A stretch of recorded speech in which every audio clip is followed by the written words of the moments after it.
6 గ్యారెంటీల అమలులో భాగంగా కాంగ్రెస్ సర్కార్ రాష్ట్ర వ్యాప్తంగా ప్రజాపాలన కార్యక్రమం ప్రారంభించింది. ప్రజల వద్దకే వెళ్లి పథకాల కోసం దరఖాస్తులు స్వీకరిస్తోంది. డిసెంబర్ 28 నుంచి జనవరి 6వ తేదీ వరకు అప్లికేషన్లు తీసుకుంటామని ప్రభుత్వం పేర్కొంది. అయితే డిసెంబర్ 31, జనవరి 1 నేపథ్యంలో ఈ 2 రోజులు ప్రజాపాలనకు బ్రేక్ ఇచ్చారు. వరుసగా 2 రోజులు సెలవులు కావడం, న్యూ ఇయర్ వేడుకల నేపథ్యంలో ఈ 2 రోజులు అప్లికేషన్ల స్వీకరణ ఆపేశారు. 2 రోజుల విరామం తర్వాత తిరిగి ఇవాళ్టి నుంచి ప్రజాపాలన కార్యక్రమం షురూ కానుంది.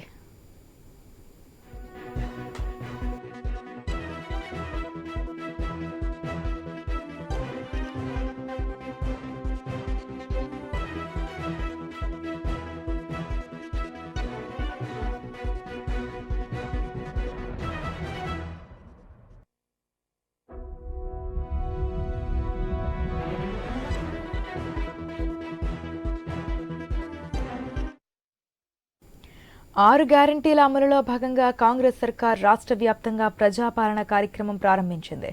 ప్రజల వద్దకు వెళ్లి పథకాల కోసం దరఖాస్తులు స్వీకరిస్తోంది.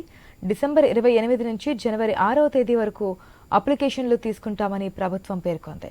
అయితే డిసెంబర్ 31, జనవరి 1 నేపథ్యంలో ఈ 2 రోజులు ప్రజాపాలనకు బ్రేక్ ఇచ్చారు.